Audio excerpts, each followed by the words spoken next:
நாகப்பா அவர்கள் காமகரே என்கிற இடத்திற்கு வரவழைத்து டிஎஃப்ஓ சீனிவாசனிடம் துப்பாக்கிகள் கொடுத்து வீரப்பனாரை எப்படியும் சுற்று கொண்டு விடுங்கள் என்று சொல்லுகிறார். விருந்துக்கு அழைத்தார்கள், சென்றார். வீரப்பனார் அவர்கள் அந்த விருந்திலே கலந்து கொண்டு உணவெடுக்கிறார். மான்கறி விருந்து பரிமாறப்படுகிறது. அந்த விருந்திலே கண்ணாடி துகள்கள் கலந்திருப்பதை அறிந்த வீரப்பனார் சாப்பிட்டு முடித்ததற்கு பிறகு வயிறு குடைகிறது. தன்னை பிடிப்பதற்காக பல்வேறு யுக்திகளை கையாளுகிற இந்த டிஎஃப்ஓ சீனிவாசனை நாம் இனிமேலும் விட்டால் எல்லா வேலையும் செய்து விடுவான் என்று கங்கணம் கட்டி கொண்டு காடுகளில் காத்து கொண்டிருக்கிறார். அப்படி ஒரு தருணம் வருகிற போதுதான் வீரப்பனார் அவர்கள் தனது தம்பி அர்ஜுனனிடத்திலே சொல்லிவிடுகிறார், டிஎஃப்ஓ சீனிவாசன் முன்னிலையில் நான் சரணடைகிறேன். டிஎஃப்ஓ சீனிவாசன் அவர்கள் வீரப்பனார் அவர்கள் வைத்திருந்த துப்பாக்கியால் பிரயோகம் செய்து டிஎஃப்ஓ சீனிவாசனை சுட்டுக் கொள்ளுகிறார். துடிதுடித்து தண்ணீருக்குள் விழுந்து விடுகிறார். ஒத்தைப்பனை ஓரம் உசுருறங்கும் நேரம், காட்டு வழி பூராம் கண்கலங்கும் காலம், எப்பத்தான் வருவீக அண்ணா எழுந்து எப்பத்தான் வருவீக என்கிற ஏக்க சிந்தனையோடு தான் ஒவ்வொரு நாளும் எங்களுக்கு காலங்கள் கடந்து கொண்டிருக்கிறது. 19 ஆண்டுகள் ஆகிவிட்டது நீங்கள் படுத்துறங்க சென்று. நீங்கள் நடத்திய யுத்த களத்தில் மறக்க முடியாதவை எண்ணற்றவை. மறுபடியும் நாம் யோசித்து கொண்டிருந்தாமையானால் பல்வேறு சம்பவங்கள் மனதை திகிலடைய வைக்கிறது. அப்படி ஒரு சம்பவம் தான் நீங்கள் நடத்திய யுத்த களத்தில் மிக முக்கியமானது. டிஎஃப்ஓ சீனிவாசன் என்கிற ஒரு வன இலாகாவினுடைய மாவட்ட அதிகாரியை நீங்கள் வதம் செய்த நிகழ்வு இன்றளவும் நெஞ்சில் கரைபுரண்டு ஓடிக்கொண்டிருக்கிறது. பின்னணிகள் என்ன? எதற்காக உங்களுக்கு இவ்வளவு பெரிய வன்மம் இருந்தது? எப்படி இதை செய்து முடித்தீர்கள்? எந்த வைராக்கியம் உங்களை இந்த அளவிற்கு இட்டு சென்றது என்பதையெல்லாம் நீங்கள் 1996ஆம் ஆண்டு நடந்த நக்கீரன் இதழுக்கான பேட்டியில் தெளிவாக வரையறுத்து சொல்லியிருக்கிறீர்கள். அதை நீங்கள் சொன்னதற்கு பிறகுதான் இவ்வளவு பெரிய வதத்தை இவர் செய்தது சரி என்று உலகம் நம்பியது. ஆனால் உள்ளூர் மாடு விலை போகாது என்பதைப் போல நீங்கள் பிறந்த மண்ணான செங்கப்பாடி கோபிநத்தத்தில் உங்களுக்கு எதிராகவே செயல்பட்ட டிஎஃப்ஓ சீனிவாசனை தூக்கி கொண்டாடுகிற அவலச்சூழல் ஒவ்வொரு நாளும் அரங்கேற்றமாகி கொண்டிருப்பதை எண்ணி வருத்தப்படுகிறோம். நீங்கள் நடத்திய யுத்தத்தில் டிஎஃப்ஓ சீனிவாசனுடைய பங்களிப்பு என்ன? 1987களில் சார்க் மாநாடு பெங்களூரில் நடைபெறுகிறது. 2 நாட்டினுடைய பிரதமர்கள் பெங்களூரிலே கூட இருக்கிறார்கள். இலங்கை பிரதமரும் இந்திய பிரதமரும் கூடி விவாதித்து அங்கே நடக்கிற அரசியல் யுத்தம் அல்ல, ஆயுத யுத்தத்திற்கும் எவ்வாறு அடிபணிய வேண்டும், எப்படி நாம் இதை முன்னேற்பாட்டோடு செயல்படுத்த வேண்டும் என்று பேசுவதற்கான கூட்டத்தை பெங்களூரில் அவர்கள் திட்டமிட்டார்கள். குறிப்பிட்ட நாளன்று பெங்களூர் மாநகரம் ஒரு 3 அடுக்கு பாதுகாப்பால் சுற்றி வளைக்கப்பட்டது.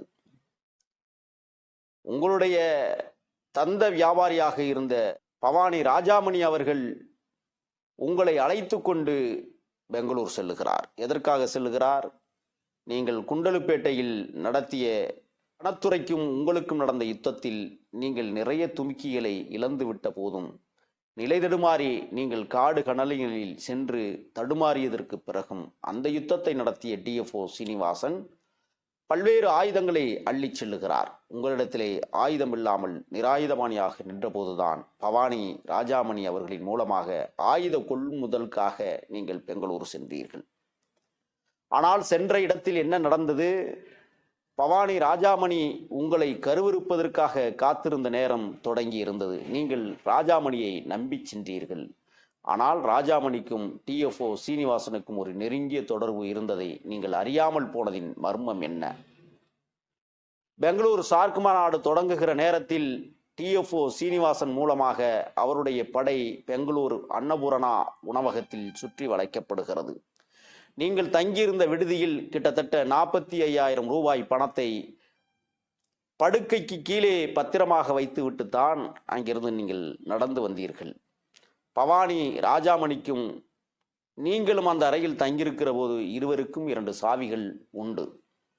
அப்படி பவானி ராஜாமணிக்கும் ஒரு சாவி வைத்திருந்த நேரம் உங்களை அன்னபூரணா உணவகத்தில் காட்டி கொடுக்கிறார் பவானி ராஜாமணி அவர்கள்.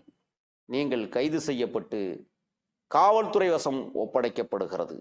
காவல்துறை இந்த வழக்கு வனத்துறை சம்பந்தப்பட்ட வழக்கு என்று சொல்லி அன்றைய தினமே வீரப்பனார் அவர்களையும் பவானி ராஜாமணியையும் கைது செய்தார்கள். ஆனால் பவானி ராஜாமணியை கைது செய்தது ஒரு நாடகம்.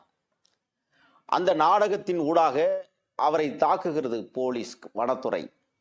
ஆனால் அதை அவர்கள் பெரிதுபடுத்தாமல் பொத்தி அடிக்கிறார்கள். காரணம், காட்டி கொடுத்தவனை எப்படி நாம் கையாள வேண்டும் என்பது காவல்துறைக்கு நன்றாகவே தெரியும்.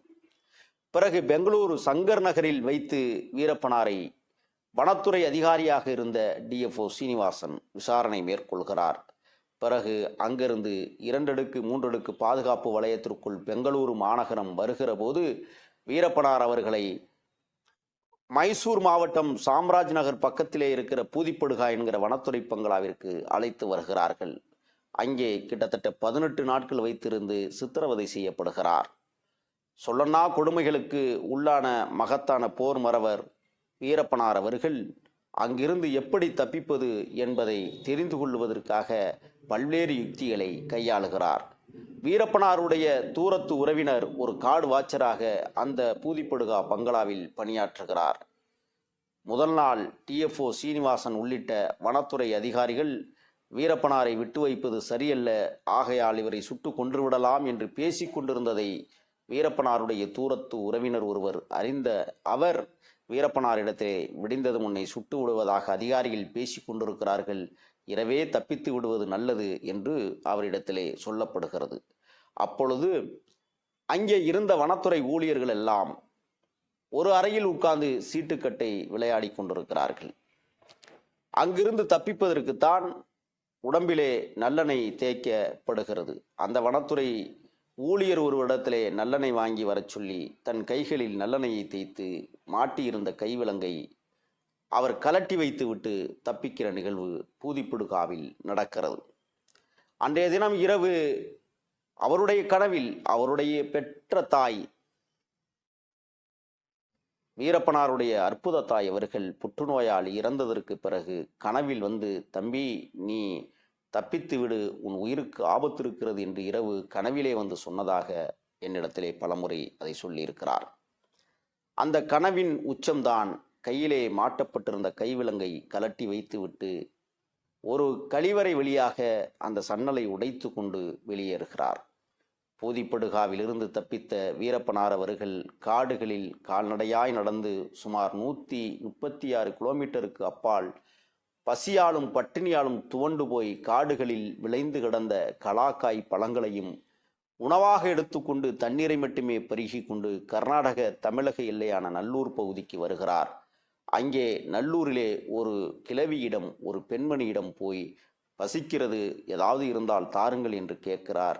எந்த ஊர் என்று கேட்கிறார்கள். உடனே சொல்லுகிறார், நான் ஏமனூரை சேர்ந்தவன், ஆடு மாடு மேய்த்து கொண்டிருந்தேன், மாடுகள் ஒரு 10 காணாமல் போய்விட்டது, காடுகளில் தேடி தேடி எங்கும் கிடைக்காத காரணத்தால் வழிதவறி நான் நல்லூர் வந்து விட்டேன், பசிக்கிறது என்று சொன்னதற்கு பிறகு அந்த வயதான மூதாட்டி அவர்கள் பக்கத்திலே ஒரு பெண் பருவம் அடைந்ததையொட்டி அந்த வீட்டில் நிகழ்ச்சிகள் நடந்து கொண்டிருந்தது. அந்த வீட்டிலே போய் கேழ்வரகு களியும் தான் வைத்திருந்த கொள்ளு குழம்பையும் கலந்து அந்த வீரப்பனாருக்கு கொடுக்கப்பட்டது, பரிமாறினார். இரவு அந்த கொட்டகையில் தங்கிவிட்டு மறுநாள் காலை அங்கிருந்து வெளியேறுகிறார்.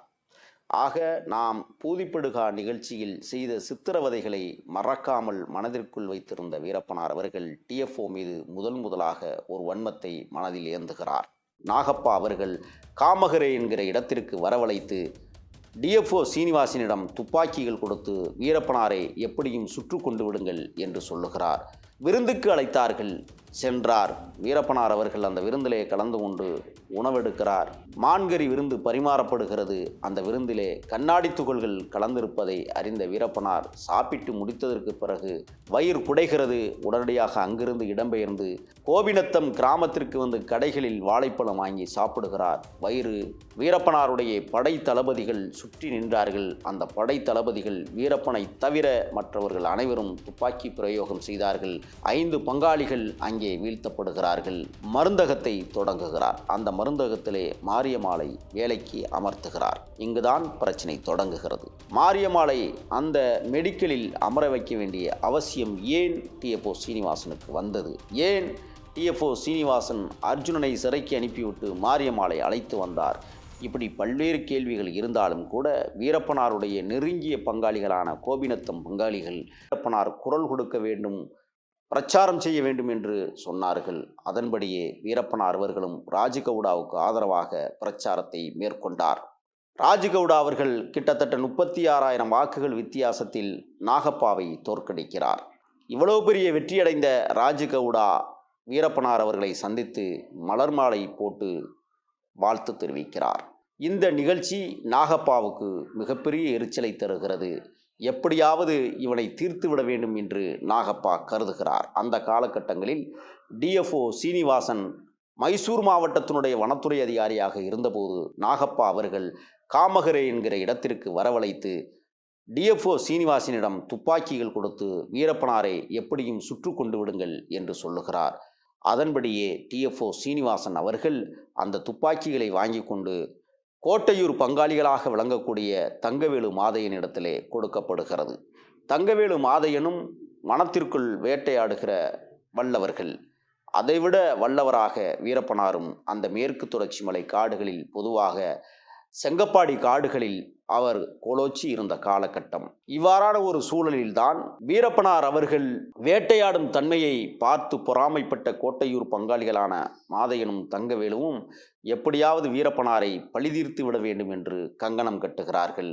இந்த செய்தி வீரப்பனாருக்கு போகிறது. உடனடியாக வீரப்பனார் முடிவெடுக்கிறார். இவர்களை விட்டால் நமக்கு தொழிலுக்கே ஆபத்து என்று முடிவெடுத்த வீரப்பனார் தங்கவேலுவை மாதையும் கல்லட்டி என்கிற இடத்திலே வைத்து சுட்டு கொன்று விடுகிறார்கள். அவருடைய சகோதரர்கள் தனபாலு, முத்துக்குமார் போன்ற ஒரு 4-5 பங்காளிகள் இப்படி ஒரு நிகழ்ச்சியை செய்துவிட்டானே வீரப்பன், அவனை சும்மா விட்டுவிடக்கூடாது என்று கங்கணம் கட்டினார்கள். மீண்டும் டிஎஃப்ஓ சீனிவாசனை வந்து சந்திக்கிறார்கள். டிஎஃப்ஓ சீனிவாசன் அவர்கள் மீண்டும் காமகரைக்கு சென்று நாகப்பாவிடம் பல்வேறு ஆயுதங்களை வாங்கி கொடுக்கிறார். வீரப்பனாரை எப்படியும் கொன்று விடுங்கள் என்று உத்தரவு வருகிறது. உடனடியாக பங்காளிகள் களத்தில் இறங்குகிறார்கள். காடுகளில் அலைகிறார்கள். ஆக காடுகளில் இருவேறு குழுக்களாக பிரிக்கப்படுகிறது. இந்த இருவேறு குழுக்களும் வெவ்வேறு திசையில் காட்டு விலங்குகளை வேட்டையாடி விற்பனை செய்தாலும் மிகப்பெரிய வன்மத்தை உள்வாங்கிக் கொண்டுதான் 2 தரப்பினரும் காடுகளில் வலம் வருகிறார்கள். இவ்வாறான சூழலில்தான் இந்த தகவல் வீரப்பனாருக்கு வருகிறது. உடனடியாக டிஎஃப்ஓ சீனிவாசன் அந்த கட்ட பகுதியில்தான் செங்கப்பாடியில் அமைந்திருக்கிற மிகப்பெரிய திருத்தலமாக இருக்கக்கூடிய மாரியம்மன் திருத்தலத்தின் உள் சிலையை கொண்டு போய் ஆற்றில் வீச சொல்லுகிறார். காரணம், அந்த மாரியம்மன் கோயில் என்பது தலகர்த்தர்களாக 2 குடும்பங்களை சார்ந்தவர்கள் மட்டுமே இருந்தார்கள். அதில் ஒரு குடும்பம் வீரப்பனார் குடும்பம். ஆகையால் இந்த சிலையை பூசிப்பது வீரப்பனார் குடும்பம். ஆகையால் இந்த சிலை வைப்பது அருவருக்கத்தக்கது என்று கருதிய டிஎஃப்ஓ சீனிவாசன் அவர்கள் அந்த சிலையை எடுத்து கொண்டு போய் ஆற்றிலே வீச சொல்லுகிறார் அந்த கிராம மக்களிடம். அவர்களும் சிலையை தூக்கி கொண்டு போய் ஆற்றில் வீசாமல் அடர்ந்த புதருக்குள் மறைத்து வைத்து விடுகிறார்கள். டிஎஃப்ஓ சீனிவாசனிடம் வந்து சொல்லுகிறார்கள், ஆற்றில் தூக்கி போட்டு விட்டோம், ஒன்றும் இல்லை என்று சொல்லுகிறார்கள். பிறகு அந்த திருத்தலத்தை கட்டுவதற்காக டிஎஃப்ஓ சீனிவாசன் அவர்கள் செங்கப்பாடி கோபிநத்தம் கிராம மக்களிடம் பணம் வசூல் செய்யப்படுகிறார். அதோடு மட்டுமல்ல, தான் வாங்கிய சம்பளத்தையும் சிறிதளவேனும் அந்த கோயில் கட்டுவதற்கு நிதியாக போடுகிறார். இது எல்லாம் வீரப்பனாரை பிடிப்பதற்கான யுக்திகளை கையாண்டார். இது வீரப்பனாருக்கு நன்றாகவே தெரிந்திருந்தது. இந்த மாதிரி ஒரு காலச்சூழலில்தான் பங்காளிகள் வீரப்பனாரை பழிதீர்ப்பதற்காக இருந்த காலகட்டத்தில் பங்காளிகள் வீரப்பனார் கூட்டு பேச்சுவார்த்தை கிராம மக்களிடம் பேசப்பட்டது. உடனடியாக ஒரு திருத்தலத்தில் வைத்து அந்த பங்காளிகள் சமாதானமாக போகுமாறு பேசப்பட்டது. அதற்கு முன்னால் கோட்டையூர் மாரியம்மன் திருத்தலம் தேர் திருவிழா நடக்கிறது. அந்த திருவிழாவில் வீரப்பனார் அவர்களை விருந்துக்கு அழைத்தார்கள். சென்றார். வீரப்பனார் அவர்கள் அந்த விருந்திலே கலந்து கொண்டு உணவெடுக்கிறார். மான்கறி விருந்து பரிமாறப்படுகிறது. அந்த விருந்திலே கண்ணாடி துகள்கள் கலந்திருப்பதை அறிந்த வீரப்பனார் சாப்பிட்டு முடித்ததற்கு பிறகு வயிறு குடைகிறது. உடனடியாக அங்கிருந்து இடம்பெயர்ந்து கோபிநத்தம் கிராமத்திற்கு வந்து கடைகளில் வாழைப்பழம் வாங்கி சாப்பிடுகிறார். வயிறு மிக மோசமான ஒரு சூழலுக்கு வருகிற போது தனது பாலிய நண்பரான டிபி பெருமாள் அவர்களிடம் வந்து சொல்லுகிறார். உடனே டிபி பெருமாள் ஒரு மாட்டு வண்டியை பூட்டி ஒகனேக்கல் வழியாக தருமபுரி மருத்துவமனைக்கு கொண்டு செல்லுகிறார். தருமபுரி மருத்துவமனையில் சிகிச்சை அளிக்க முடியாது என்று கைவிரிக்கப்பட்டதற்கு பிறகு வேலூர் பொது அரசு மருத்துவமனைக்கு வீரப்பனார் இடமாற்றம் செய்கிறார். அங்கே வீரப்பனார் அவர்கள் காப்பாற்றப்படுகிறார்கள். இதுபோன்ற நிகழ்ச்சிகளுக்கு பிறகுதான் மீண்டும் அவர் சங்கப்பாடி கிராமத்திற்கு வருகிறார். எப்படியாவது பங்காளிகளை பழி தீர்த்து விட வேண்டும், இல்லையே தனது உயிருக்கு உலை வைத்து விடுவார்கள் என்று கருதிய வீரப்பனார் அவர்கள் அந்த 5 பேரிடம் தூது விடுகிறார். நான் சமாதானமாக போக இருக்கிறேன், நாம் அனைவரும் பங்காளிகள், ஒன்றாகி விடுவோம் என்று ஒரு மனதிற்குள் ஆழமான அழுத்தத்தை வைத்து கொண்டு பங்காளிகளிடம் சொல்லிவிடப்படுகிறது. பங்காளிகள் கோயிலில் கூடுகிறார்கள். கோயிலில் இருக்கிற பூசாரியிடம் வெற்றிலையில் சத்தியம் வாங்கப்படுகிறது. அந்த வெற்றிலையில் வீரப்பனாரும் சத்தியம் செய்கிறார். நான் நிச்சயமாக ஒன்றும் இவர்களை செய்ய மாட்டேன், நான் செய்தால் இந்த கடவுள் எனக்கு தண்டனை கொடுக்கட்டும் என்று சத்தியம் செய்துவிட்டு அதேபோல் பங்காளிகளும் அந்த பூசாரி காலில் விழுந்து சத்தியம் வாங்குகிறார்கள். பூசாரி காலில் விழுந்து சத்தியம் வாங்குகிற போது வீரப்பனாருடைய படை தளபதிகள் சுற்றி நின்றார்கள். அந்த படை தளபதிகள் வீரப்பனை தவிர மற்றவர்கள் அனைவரும் துப்பாக்கி பிரயோகம் செய்தார்கள். 5 பங்காளிகள் அங்கே வீழ்த்தப்படுகிறார்கள். ஒவ்வொரு துண்டுகளாக வெட்டி காவிரி ஆற்றின் தண்ணீரில் அந்த உடல்கள் மீன்களுக்கு இரையாக்கப்படுகிற நிகழ்ச்சி மிகப்பெரிய நிகழ்ச்சியாக நடந்தது. இதற்கு பின்னால் இருந்தவரும் இதே டிஎஃப்ஓ சீனிவாசன் தான். அதற்கு பிறகு பார்த்தோமேயானால் அந்த டிஎஃப்ஓ சீனிவாசன் மக்களிடத்திலே பணம் வசூல் செய்து மாரியாத்தா திருத்தலத்தை கட்டுவதற்கு முனைப்போடு செயல்பட்டு கொண்டிருக்கிற காலகட்டத்தில் அவரின் தலைமையின் கீழ் இயங்கிய வனத்துறை அதிகாரிகள் வீரப்பனார் வளர்த்த 12 நாய்களை பலி கொண்டு விடுகிறார்கள். உயிரோடு தீ வைத்து 12 நாய்களையும் கொன்ன செய்தி வீரப்பனாருக்கு அடர்ந்த வனப்பகுதிக்குள் இருந்தவருக்கு தகவல் தெரிவிக்கப்படுகிறது. கோபம் அடைகிறார். தான் வீடும் கொளுத்தப்படுகிறது என்பதை உணர்ந்தார். தான் கட்டிய 1979களில் அழகாக மிடுக்காக மாதேஸ்வரன் மலை மலைமுகடுகளுக்கு கீழே அமைந்திருக்கிற அவருடைய தோட்டத்தில் பெருமாள் திருத்தலம் கட்டப்படுகிறது. அந்த பெருமாள் திருத்தலத்தில் குடமுழுக்கு விழாவை வீரப்பனார் அவர்கள் நடத்துகிறார்கள். அந்த பெருமாள் கோவிலில் யாருமே உடைக்க முடியாத மிகப்பெரிய உண்டியலை அந்த கோயிலுக்கு தானமாக வீரப்பனார் வைக்கிறார். அந்த உண்டியலில் பொன்னும் பொருளும் காசுகளும் நிறைய சேமிக்கப்படுகிறது. இதை அறிந்த டிஎஃப்ஓ சீனிவாசன் அந்த உண்டியலை எடுத்து உடைத்து அதற்குள் இருந்த பொருள்களையும் பொன்களையும் காசுகளையும் அள்ளிச் சென்றுதான் கோபிநத்தம் கோயில் கட்டுவதற்கு அந்த காசை பயன்படுத்துகிறார். இதுவும் ஒருபுறம் வீரப்பனார் அவர்களுக்கு மிகப்பெரிய கோபத்தை உருவாக்குகிறது. சிறுவயதில் தனது தங்கை மாரியம்மாள் கூட சோளத்தட்டை விரட்டுவதற்காக குருவி கிளிகள் பறந்து வந்து சோளத்தை மேய்கிறது என்று ஆதங்கப்பட்ட வீரப்பனார் தனது தங்கை மாரியம்மாளை வைத்துத்தான் பறையடித்து அந்த கிளிகளை விரட்டிய அந்த சிறுவயது அனுபவம் தங்கையின் மீது தீராத பாசமாக வளர்ந்து வந்தார். அந்த தங்கையை தனது சொந்த அத்தை மகனான அர்ஜுனன் அவர்களுக்கு ஒகனேக்கல் பக்கத்திலே இருக்கிற நாற்றாம்பாளையத்தில் திருமணம் செய்து கொடுக்கப்பட்டு அவர்களுக்கு 3 குழந்தைகள் பிறக்கிறது. அர்ஜுனன் வீரப்பனாருக்கு உதவி செய்ததாக பொய் வழக்கு புனைந்து டிஎஃப்ஓ சீனிவாசன் வீரப்பனாருடைய மைத்துனரும் மாரியம்மாளின் கணவருமான அர்ஜுனனை மைசூர் சிறையில் அடைக்கிற செய்தியும் வீரப்பனார் காதுகளுக்கு எட்டுகிறது. சிறைக்கு சென்ற கணவர் திரும்ப வரவில்லை. வறுமையில் வாடுகிறது மாரியாத்தாள் குடும்பம். உடனடியாக மாரியம்மா பிள்ளைகளை காப்பாற்றுவதற்கு காடு கழனிகளில் போய் உழைக்க தொடங்குகிறார். இதை அறிந்த டிஎஃப்ஓ சீனிவாசன் மாரியம்மாளை சொந்த ஊரான கோபிநத்தத்திற்கு கூட்டி வருகிறார். 3 பிள்ளைகளோடு அழைத்து வரப்பட்டு அங்கே தங்க வைக்கப்படுகிறார். டிஎஃப்ஓ சீனிவாசனுடைய மனைவி ஒரு மெடிக்கல் லேப் படித்த காரணத்தால் அவர்கள் மெடிக்கலை நடத்த வேண்டும் என்று முடிவெடுக்கிறார்கள். ஏனென்றால் கோபிநத்தம் செங்கப்பாடி கிராமம் ஒரு மெடிக்கல் அல்லது ஒரு மருந்து வாங்க வேண்டுமென்றால் 40 கிலோமீட்டர் கடந்துதான் போய் வாங்கி வர வேண்டிய ஒரு சூழல் இருந்த காரணத்தால் அந்த ஊரில் டிஎஃப்ஓ சீனிவாசன் ஒரு மருந்தகத்தை தொடங்குகிறார். அந்த மருந்தகத்திலே மாரியம்மாளை வேலைக்கு அமர்த்துகிறார். இங்குதான் பிரச்சனை தொடங்குகிறது. மாரியம்மாளை அந்த மெடிக்கலில் அமர வைக்க வேண்டிய அவசியம் ஏன் டிஎஃப்ஓ சீனிவாசனுக்கு வந்தது? ஏன் டிஎஃப்ஓ சீனிவாசன் அர்ஜுனனை சிறைக்கு அனுப்பிவிட்டு மாரியம்மாளை அழைத்து வந்தார்? இப்படி பல்வேறு கேள்விகள் இருந்தாலும் கூட வீரப்பனாருடைய நெருங்கிய பங்காளிகளான கோபிநத்தம் பங்காளிகள் செய்தியை பரப்புகிறார்கள். டிஎஃப்ஓ சீனிவாசன் மாரியம்மாளை மறைமுகமாக கள்ளத்தனமாக வைத்து கொண்டிருக்கிறார் என்கிற செய்தி பரப்பப்படுகிறது. இந்த செய்தி வீரப்பனாருக்கும் எட்டுகிறது. தன்னை பிடிப்பதற்காக பல்வேறு யுக்திகளை கையாளுகிற இந்த டிஎஃப்ஓ சீனிவாசனை நாம் இனிமேலும் விட்டால் எல்லா வேலையும் செய்து விடுவான் என்று கங்கணம் கட்டி கொண்டு காடுகளில் காத்து கொண்டிருக்கிறார். அப்படி ஒரு தருணம் வருகிற போதுதான் வீரப்பனார் அவர்கள் தனது தம்பி அர்ஜுனனிடத்திலே சொல்லிவிடுகிறார். டிஎஃப்ஓ சீனிவாசன் முன்னிலையில் நான் சரணடைகிறேன், இறக்கிய பள்ளம் என்று சொல்லக்கூடிய இறக்கேகல்லா என்கிற இடத்திற்கு வரவை நான் சரண்டராகிறேன் என்று சொல்லிவிட்டு காடுகளுக்குள் தங்குகிறார் வீரப்பனார் அவர்கள். அதோடு மட்டுமல்ல, தனது தாய் புற்றுநோயால் இறந்து போகிற செய்தி அறிந்த ஒரு வாரத்திற்கு பிறகு தனது தாயை கூட பார்க்க விடாமல் தடுத்தானே இந்த டிஎஃப்ஓ சீனிவாசன். ஆகையால் இவனை சும்மா விட்டு விட்டால் இனிமேலும் சிக்கல் நிறைய இருக்கிறது என்பதை எண்ணித்தான் இறக்கியம் பள்ளத்திற்கு வரவழைக்கிறார்.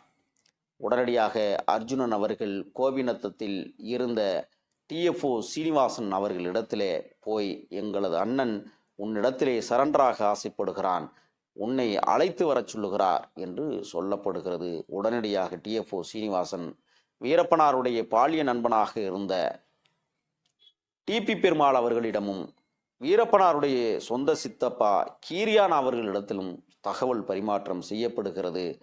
அன்று இரவு ஒரு கடிதத்தை எழுதுகிறார் டிஎஃப்ஓ சீனிவாசன். நான் காடுகளுக்குள் செல்லுகிறேன், வீரப்பனாரை சந்திக்க விரும்புகிறேன், சரண்டராக அவன் விரும்புகிறான், ஆகையால் நான் செல்லுகிறேன், எனக்கு ஏதாவது என் உயிருக்கு ஆபத்து ஏற்படுமேயானால் அதுக்கு முழு பொறுப்பும் நானே தான், வேறு யாரும் இல்லை என்று எழுதி கையெழுத்து போட்டுவிட்டு டேபிளிலே வைத்துவிட்டு டிஎஃப்ஓ சீனிவாசன் செல்லுகிறார். அப்பொழுது செங்கப்பாடி கோபிநத்தம் ஏரி மிகப்பெரிய ஏரி. அந்த ஏரியினுடைய தென்மேற்கு மூலையில் அமைந்திருக்கிற முனியப்பசாமி திருத்தலத்தில் போய் வழிபடுகிறார். நான் வீரப்பனாரை சந்திக்க போகிறேன், எனக்கு எதுவும் நடந்துவிடக்கூடாது என்று இறைவனிடத்திலே வேண்டிவிட்டுத்தான் இறக்கியம்பள்ளம் நோக்கி அவர் நடக்கிறார். கிட்டத்தட்ட கோபிநத்தத்தை சார்ந்த ஒரு 6 பேர் அழைத்து செல்லுகிறார்கள். நீண்ட தூர பயணம் 8 கிலோமீட்டர் நடந்ததற்கு பிறகு இறக்கியம்பள்ளத்தில் ஓடிக்கொண்டிருந்த தண்ணியில் தான் போட்டு கொண்டு வந்த ஷூ சகதியில் சிக்கி கொண்டதால் அந்த சகதிகளை கழுவுவதற்காக அந்த ஷூவை கலட்டி தண்ணீரை வைத்து கழுவி கொண்டிருக்கிற அந்த நேரத்தில்தான் டிஎஃப்ஓ சீனிவாசன் அவர்கள் வீரப்பனார் அவர்கள் வைத்திருந்த துப்பாக்கியால் பிரயோகம் செய்து டிஎஃப்ஓ சீனிவாசனை சுட்டு கொள்ளுகிறார். துடிதுடித்து தண்ணீருக்குள் விழுந்து விடுகிறார். கூட வந்த அந்த அறுவரும் கோபிநத்தத்தை சார்ந்தவர்கள். அதிலே வீரப்பனாருடைய பாலிய நண்பரான டிபி பெருமாள் தனக்கு துரோகம் செய்து விட்டான், ஆகையால் டிபியையும் கொன்று விடுங்கள் என்று வீரப்பனார் உத்தரவிடுகிறார். உடனடியாக உத்தரவுக்கு கூட்டாளிகள் துப்பாக்கிகளை பிரயோகம் செய்கிறார்கள்.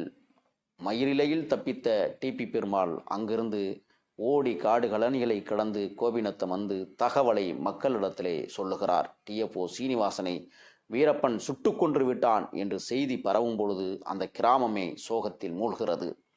இதுவரை நாம் பார்த்தோமேயானால் பல்வேறு துரோகங்களை வீரப்பனாருக்கு செய்தார் டிஎஃப்ஓ சீனிவாசன் என்பதில் இதை நாம் சொல்லவில்லை, வீரப்பனாரே பட்டியலிடுகிறார். வீரப்பனாருடைய தம்பி அர்ஜுனன் அவர்களை மைசூர் சிறையிலிருந்து எடுத்துக்கொண்டு வருகிற வழியில் மாதேஸ்வரம் மலைமுகடுகளில் வைத்து அவருடைய உயிர்நிலையை பிடித்து இழுத்து சைரடு என்கிற நச்சு குப்பியை வாய்க்குள் திணித்து கொன்றதாகத்தான் செய்தி இருக்கிறது. ஆனால் காவல்துறை முடித்து வைத்து விட்டது. இந்த விடயத்தில் காவல்துறையை இன்னொரு குற்றச்சாட்டு வைக்கலாம். இதுவரை என்கவுண்டர் என்று சொல்லப்பட்டவர்களும் அல்லது தற்கொலை செய்து கொண்டவர்களும் இதுவரை எந்த உடல்களையும் உற்ற உறவினர்களிடம் கொடுக்கப்படவில்லை. சட்டத்திற்கு புறம்பாக கர்நாடக காவல்துறை செயல்பட்டிருக்கிறது என்பதை இதன் மூலம் நாம் அறிவோம். ஆக வீரப்பனார் அவர்கள் இந்த யுத்த களத்தில் நடத்திய அந்த யுத்தத்தில் என் சுட்டுக் கொல்லப்பட்ட டிஎப்ஓ சீனிவாசனை சுட்டுக் கொன்றதோடு மட்டுமல்ல, உடனடியாக அவரை கரைக்கு இழுத்து போட்டு தலையை வெட்டினார்கள். வெட்டிய தலையை கையில் வைத்திருந்த சீமண்ணை என்று சொல்லக்கூடிய மண்ணெண்ணெயை ஊற்றி கொளுத்துகிறார்கள்.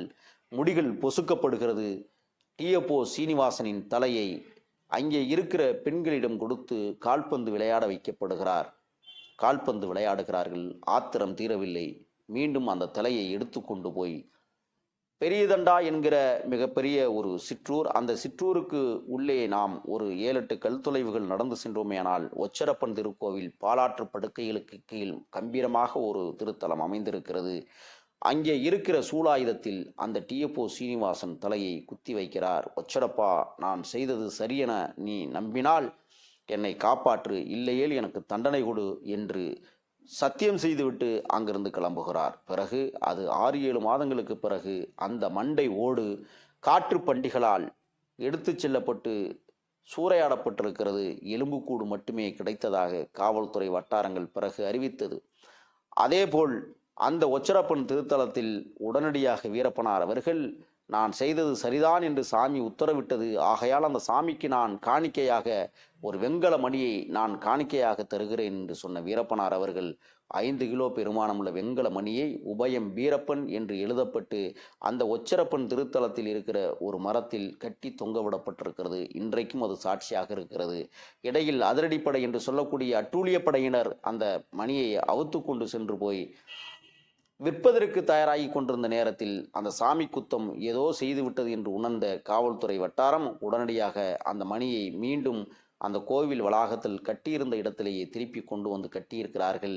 ஆனால் அதில் ஒரு சிறிய மாற்றம். உபயம் வீரப்பன் என்று எழுதப்பட்டிருந்தது முன்னால் திருடன் என்கிற ஒரு பெயரை காவல்துறை பதித்து வைத்திருக்கிறது. வெக்கத்திலும் வெக்கமாக இருக்கிறது. கேவலமான ஒரு சூழலை அன்றைக்கு இருந்த அதிரடிப்படை என்கிற அட்டூழியப்படை செய்ததை மறக்க முடியாது. ஆகையால் டிஎப்ஓ சீனிவாசன் செய்த கொடுமைகள், சித்திரவதைகள் வீரப்பனாரை சொல்ல முடியாத தாங்கனா துயரங்களை கொடுத்த காரணத்தால் தான் ஒரு வதம் நிகழ்ச்சி நடத்தியதற்கு பிறகும் அவருடைய தலையை அறுத்து கொண்டு போய் சுட்டு பொசுக்கி கால்பந்து விளையாடி ஒரு கோயில் சூலாயுதத்தில் வைக்க வேண்டிய நிர்பந்தம் ஏற்பட்டிருக்கிறது. இதுதான் டிஎப்ஓ சீனிவாசன் செய்த துரோகமும் வீரப்பனார் அவர்கள் நடத்திய யுத்தமும் ஆகும்.